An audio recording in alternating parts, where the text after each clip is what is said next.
স্বামী ছিল তখন একবেলা খাইতাম, তাও শান্তি ছিলাম। স্বামী যাওয়ার পরে, স্বামীর মধ্যে মারার পরে থেকে আমার জীবনটা এলোমেলো হয়ে গেছে।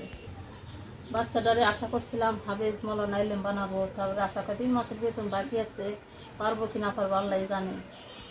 এই বয়সে স্বামীর সংসার করব, স্বামীর সেবা করব, ছেলে মেয়ের দায়িত্ব দেখাশোনা করবো, আর এই বয়সে আমি ইউটিউবের মাঝে আসছি।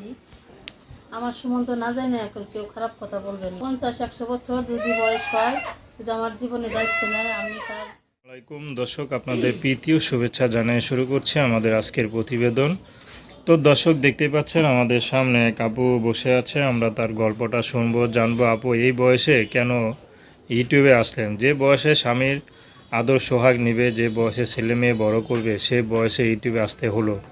কি এমন কাহিনী তার জীবনে ঘটছে, আমরা তার মুখ থেকে শুনবো। আপা আসসালামু আলাইকুম। ওয়ালাইকুম আসসালাম ভাইয়া। কেমন আছেন? ভালো নাই বেশি, আপনি কেমন আছেন? জি ভালো। আপনার নাম কি? আমার নাম হচ্ছে শারমিন। শারমিন, সুন্দর নাম। তো আপা এই বয়সে তো মেয়েরা ঘর সংসার করে, তো আপনি ঘর সংসার ছেড়ে ইউটিউবের মাঝে কেন আসলেন? আসলাম, স্বামীটা মারা গেছে, পরে 5 বছর চলে, একটা ছেলে বাচ্চা আছে।